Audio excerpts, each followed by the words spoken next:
I never expected my life to crumble in a single evening. Yet there I was, Anna Marshall, standing in the living room of our suburban home, face to face with my husband Martin's betrayal. Our daughter, Lily, slept upstairs, blissfully unaware of the storm unraveling her world. Martin's words echoed in my mind, each syllable a piercing blade. "Anna, meet Sophia. We're going to get married." Sophia, a young woman with a confident smirk, stood beside him, her hand resting possessively on his arm.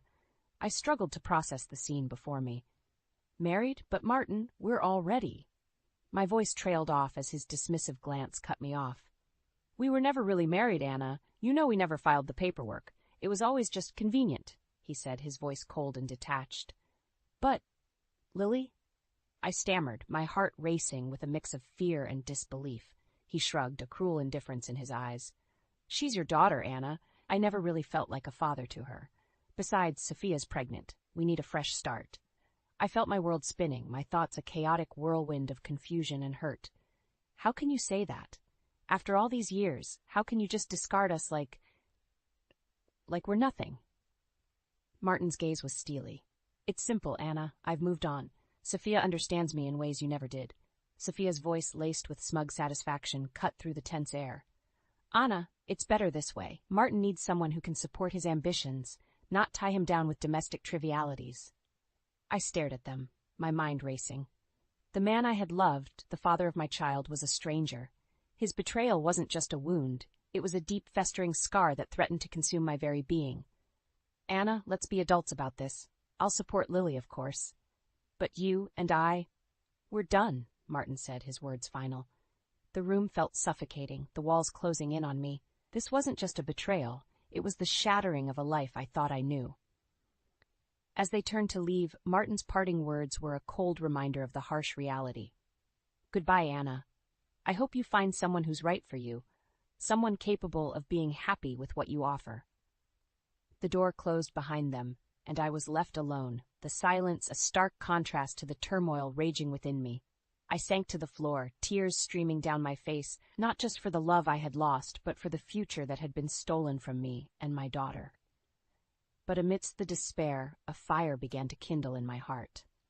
Martin would not get away with this betrayal.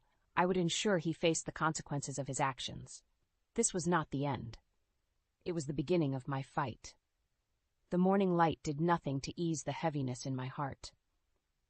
In the kitchen, I mechanically prepared breakfast, each movement a reminder of the life that was crumbling around me. Lily, with her innocent smile, remained oblivious to the storm that had engulfed our lives. As I watched her eat, the doorbell rang, a sound that now filled me with dread. I opened the door to find Martin standing there, his expression one of calculated indifference. "Anna, we need to talk about the divorce and arrangements for Lily," he said, stepping into the house uninvited. I clenched my fists, fighting the urge to scream. "Divorce? You throw our life away, and now you talk of divorce as if it's just another item on your to-do list?" He shrugged, a smirk playing on his lips. "I'm just being practical, Anna. It's better for everyone if we settle this quickly." I could feel the anger boiling inside me. "And what about Lily? Does she mean nothing to you?" "Lily is your daughter, Anna. I've made my decision. Sophia and I are starting a new life together." The casual way he dismissed our daughter was like a knife to my heart. "How can you be so heartless, Martin? You were a father to her." He laughed, a sound that sent chills down my spine.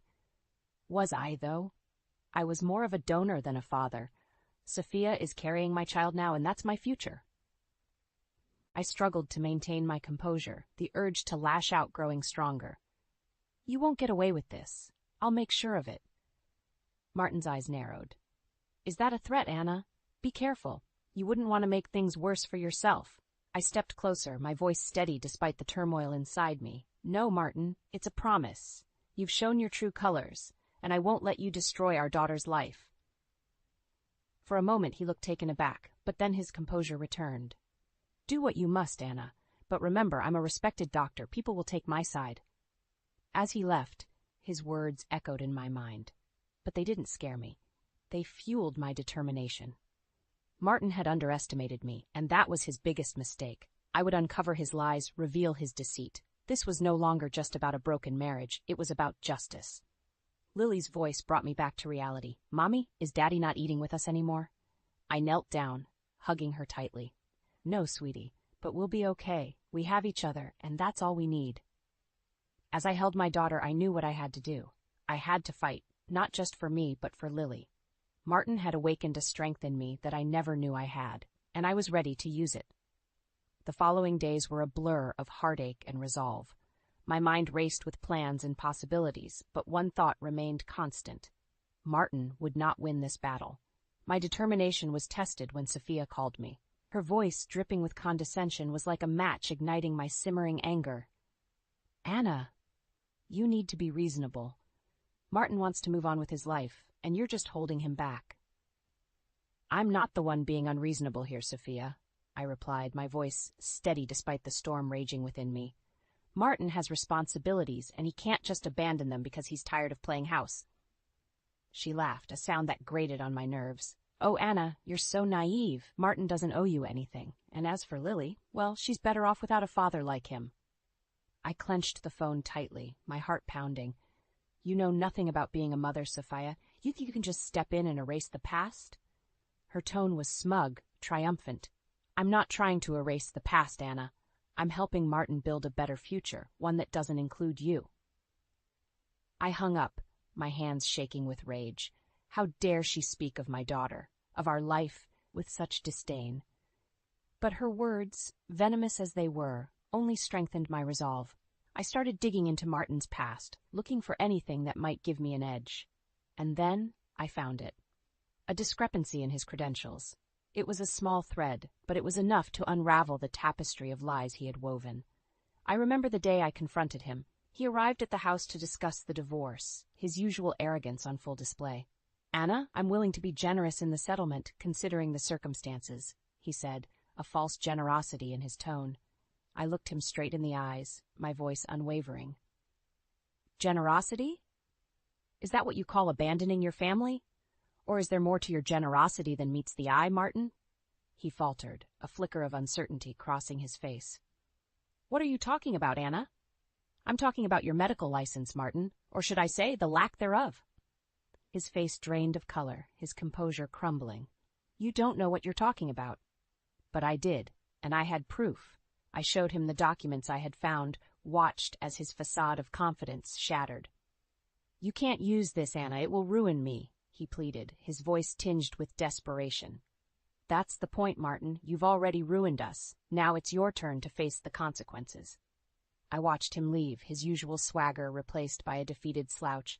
I knew this was just the beginning, but it was a start to bringing justice to the man who had thought he could play with our lives without repercussion. The discovery of Martin's fraudulent credentials was like a beacon in the dark, guiding my next steps. I knew this was my chance to hit him where it hurt the most, his reputation and his ego. I filed a report with the medical board, detailing my findings. Watching Martin's facade of success crumble was satisfying, but it wasn't enough. I wanted him to feel the weight of his deceit, just as Lily and I had felt the weight of his betrayal. A few days later, the inevitable happened. Martin was arrested for practicing medicine without a license. The news spread like wildfire, his once respected name now synonymous with fraud and deception. I remember the day he called me from the police station, his voice a mix of anger and desperation. Anna, you've destroyed me. Why couldn't you just leave things alone? I replied, my voice calm but firm. You destroyed yourself, Martin. I merely showed the world who you really are. He was silent for a moment, then said, You're enjoying this, aren't you? Seeing me suffer. This isn't about enjoyment, Martin. It's about justice. It's about protecting others from your lies. I could hear the frustration in his voice, the realization that he was no longer in control. You won't get away with this, Anna. I'll make sure of it. I ended the call, a sense of empowerment filling me. For so long I had been under Martin's shadow, but no more.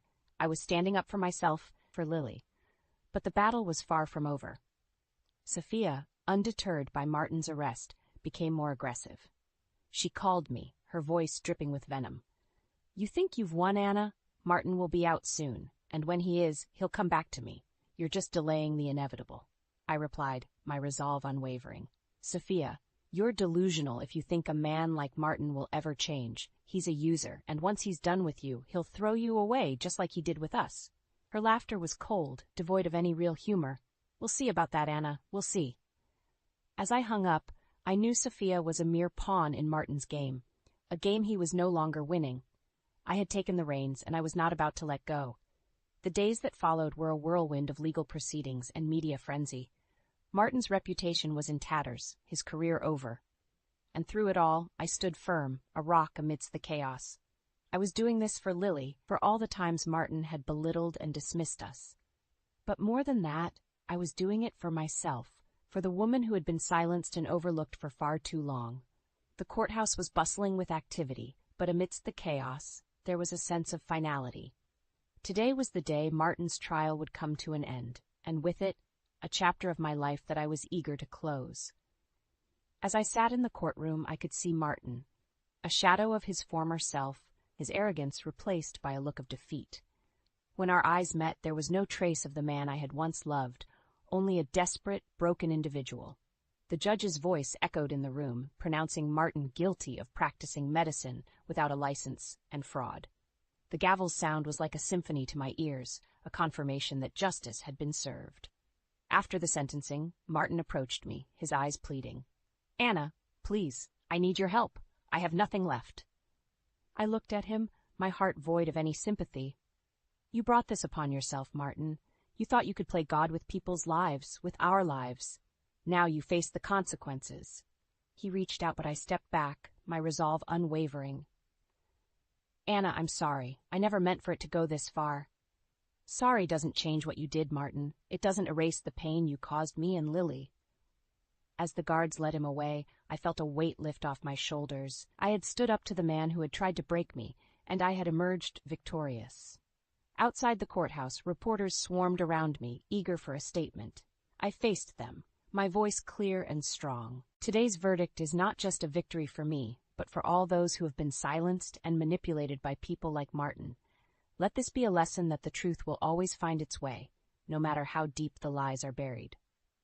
As I walked away, I felt a sense of closure. I had fought for justice, not just for me, but for Lily. She was my strength, my reason to keep fighting when all seemed lost. In the days that followed, I focused on rebuilding our lives. The house, once a symbol of our shattered dreams, was now a sanctuary of hope and new beginnings. Lily's laughter filled the rooms, a balm to my once weary soul. We had each other, and that was all that mattered. As I tucked her into bed one night, she looked up at me, her eyes shining with love. "Mommy, are we going to be okay?"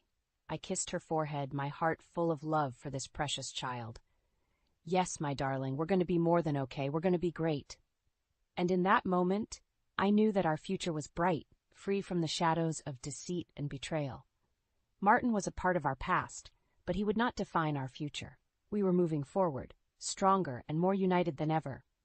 This was our new beginning, and I was ready to embrace it with open arms.